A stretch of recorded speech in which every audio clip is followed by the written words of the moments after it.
আজকে ক্লাস 10-এর আমরা ধাতুবিদ্যার চ্যাপ্টারটার second part নিয়ে আমি আলোচনা করব। প্রথম যে পার্টটা ছিল তাতে আমরা যে চারটে ধাতু নিয়ে বলেছিলাম, আয়রন, কপার, জিঙ্ক এবং অ্যালুমিনিয়াম, এদের আকরিক সম্পর্কে, প্রধান আকরিক সম্পর্কে বলেছিলাম এবং এছাড়াও তোমার ধাতু সংকর সম্পর্কে আলোচনা করেছিলাম, বিভিন্ন ধাতু সংকরের উপাদান এবং তাদের ব্যবহার সম্পর্কে আলোচনা করেছিলাম। আজকে আমরা যেটা আলোচনা করব সেটা হচ্ছে যে খনিজ থেকে বা আকরিক থেকে, খনিজ বা আকরিক থেকে ধাতু নিষ্কাশনের যে বিভিন্ন পদ্ধতিগুলো হয় সেই পদ্ধতি সম্পর্কে আলোচনা করব। কিন্তু এটা আলোচনা করার আগে দুটো টপিক নিয়ে আমি আলোচনা করব, সেটা হচ্ছে যে জারণ এবং বিজারণ তত্ত্ব। এই জারণ বিজারণ তত্ত্ব তোমরা ক্লাস 8-এ তোমরা পড়েছো, কিন্তু এই তত্ত্বটা একটু আলাদা। এখানে হচ্ছে ইলেকট্রন গ্রহণ বা বর্জনের ভিত্তিতে জারণ বিজারণের ধারণা। এখন প্রশ্ন হচ্ছে যে তোমার জারণ কোনটাকে বলবো, বিজারণ কোনটাকে বলবো?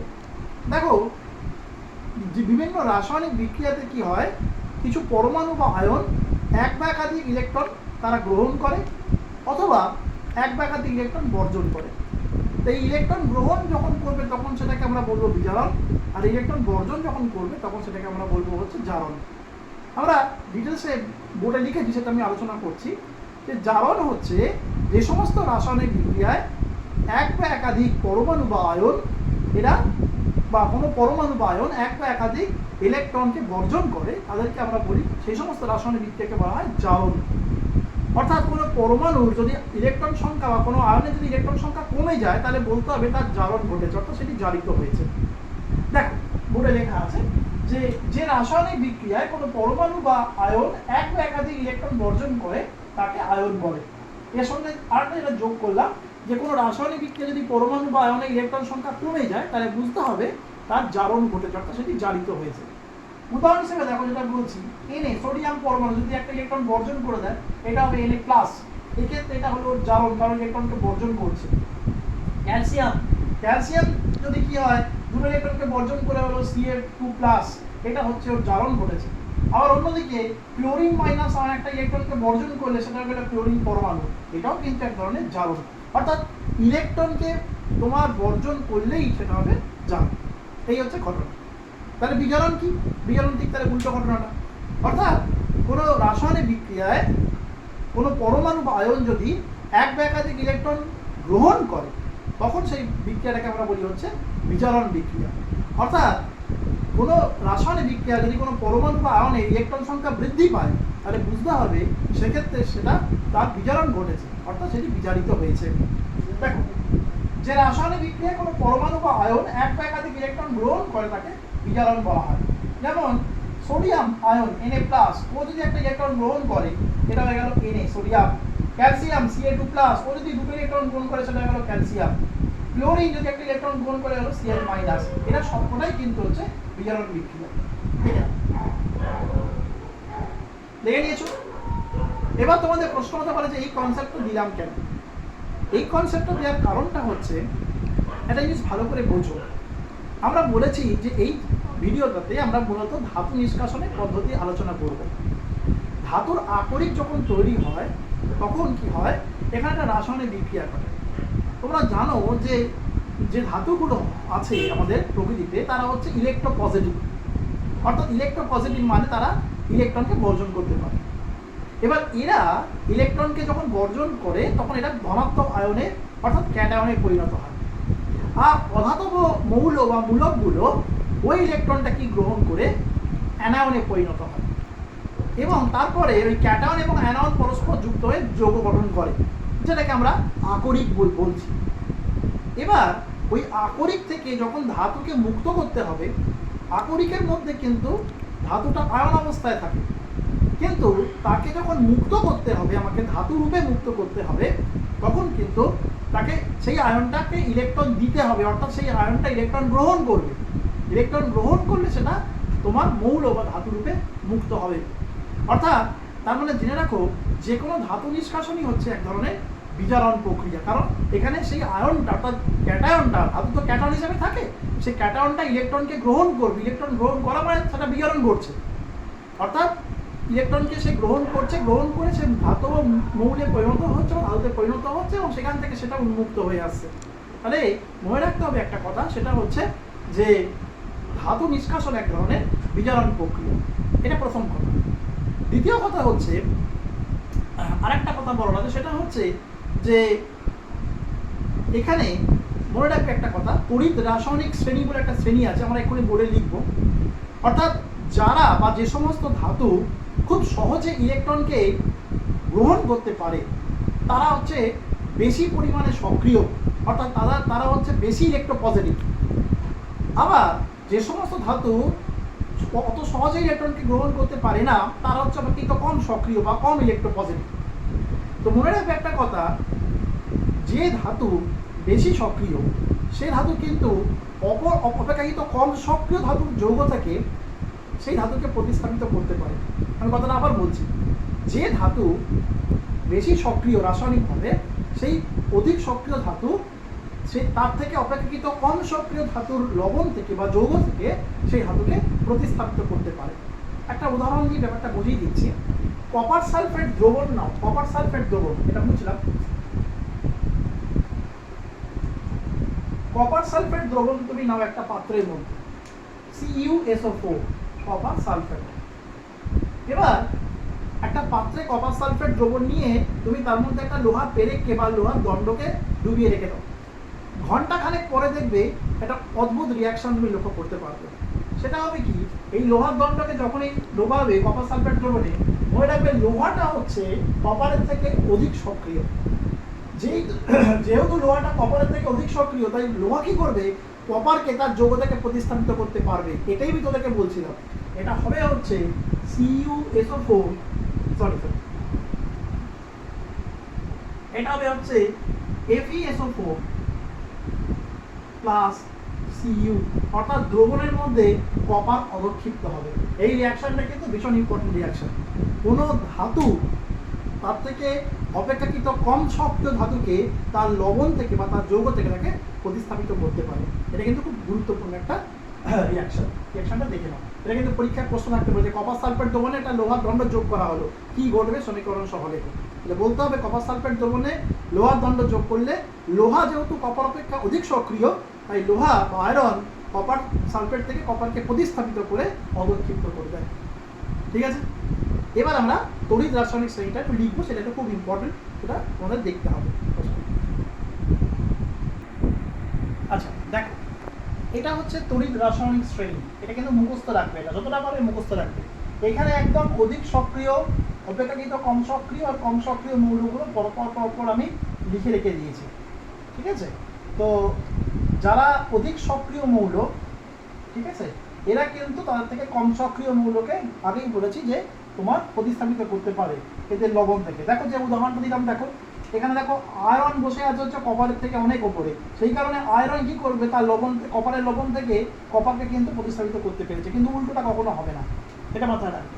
ঠিক আছে, আচ্ছা এইবারে যেটা আমরা আলোচনা করবো সেটা বলেছিলাম যে এই ধাতুগুলো নিষ্কাশনের কিছু পদ্ধতি হয়, অনেকগুলো, 3টে পদ্ধতি মেনলি আমরা আলোচনা করব। ফার্স্ট যেটা, সেটা হচ্ছে কার্বন বিজারণ পদ্ধতি।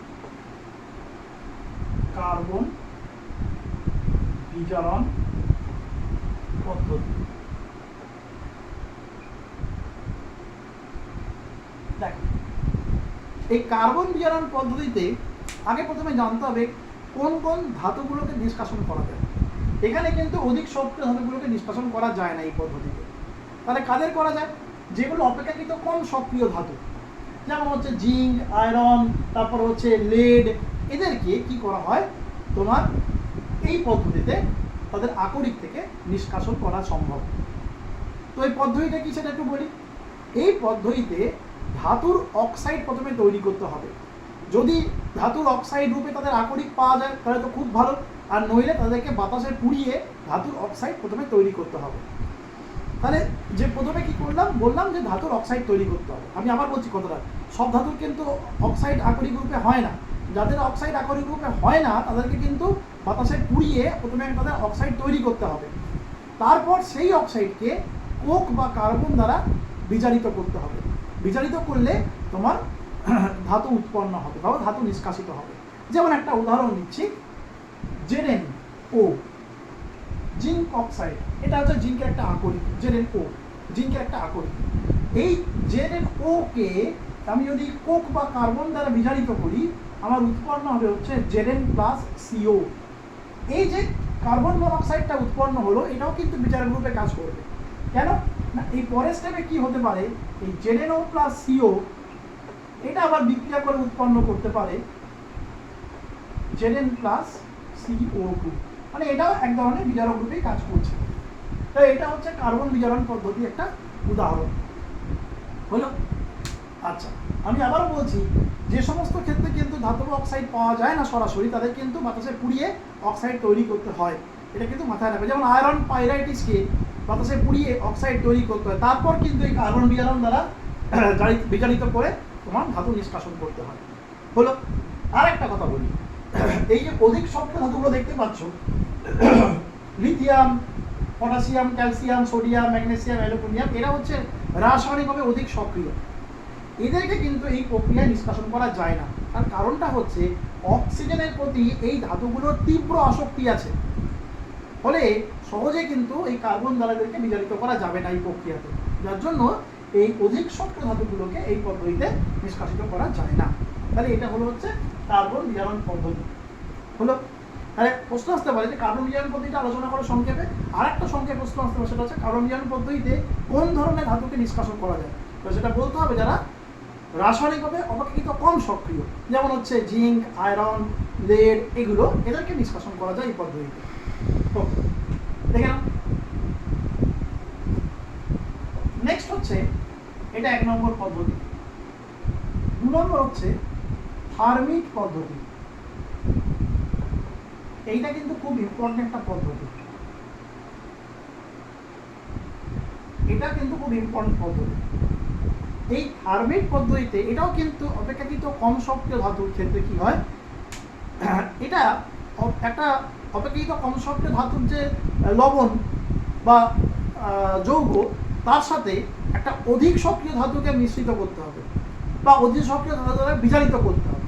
বিজারিত করে সেই কম সক্রিয় ধাতুটাকে নিষ্কাশিত করতে হবে বা মুক্ত করতে হবে।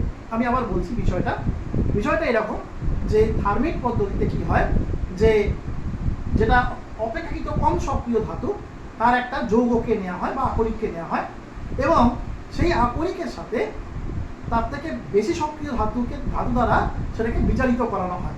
এবং এখানে তাপ প্রয়োগ করতে হবে। তাপ প্রয়োগে সেটা কী হবে, সেই ধাতুটা বিজারণ ঘটাবে এবং সেই ধাতুটাকে মুক্ত করবে, মানে কম সক্রিয় ধাতুটাকে মুক্ত করবে।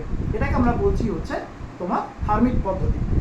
তো এখানে যেটা উদাহরণ দেওয়া হয় সেটা হচ্ছে যে তোমার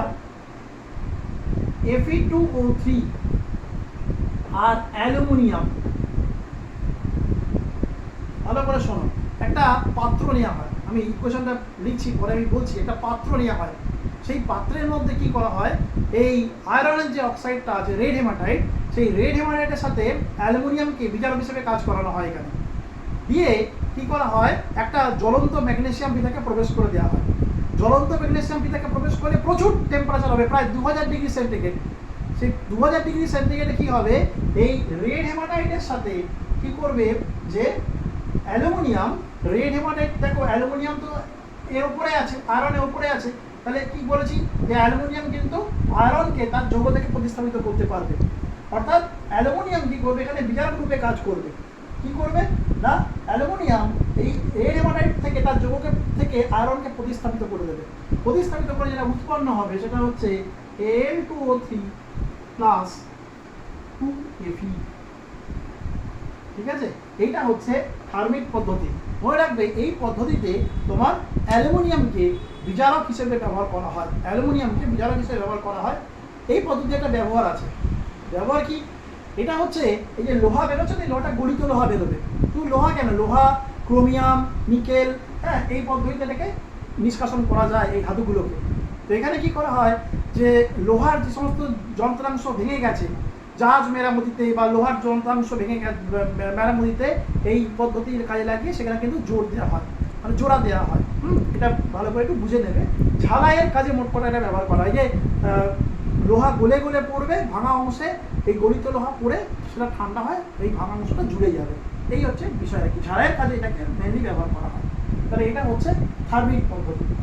আর একটা পদ্ধতি আলোচনা করব, সেটা হচ্ছে তড়িৎ বিশ্লেষণ বা তড়িৎ বিশোধন যা বলবো।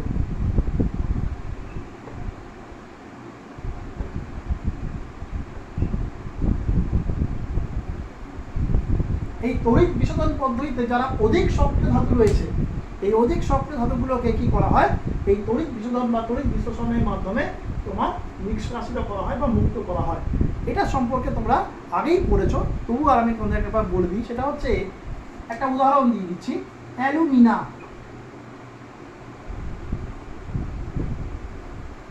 অ্যালুমিনা হচ্ছে Al2O3। এটার সাথে কি করা হয়, ক্রায়োলাইট মেশানো হয়। ক্রায়োলাইটের সংকেত হচ্ছে Al(F3), 3NF, আর ফ্লুওস্পার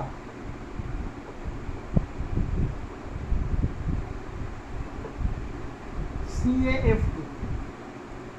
ঠিক আছে, এই বিশুদ্ধ অ্যালুমিনিয়ার সাথে ক্রায়োলাইট এবং ফ্লুওস্পার মিশিয়ে কি করা হয়, একে তড়িৎ বিশ্লেষণে উপযোগী করে তোলা হয়। তারপর ভোল্টামিটার পাত্রে গ্রাফাইট তড়িৎদ্বারের সাহায্যে তড়িৎ চালনা করলে কি হয়, এই অ্যালুমিনার তড়িৎ বিশ্লেষণ ঘটে। সেটা কি হবে বিক্রিয়াটা, Al2O3 এটা বিক্রিয়া করে হবে 2Al3+ + 3O2- হলো। এবার হচ্ছে ক্যাথোড বিক্রিয়া। ক্যাথোডে কি রিঅ্যাকশনটা হবে, ক্যাথোডে কারা যায়, ক্যাথোডে ক্যাটায়ন যায়। তাহলে 2Al3+ + 6E 6টা ইলেকট্রন নেবে, ধাতব অ্যালুমিনিয়াম রূপে মুক্ত হবে। আর অ্যানোড বিক্রিয়াটা হচ্ছে,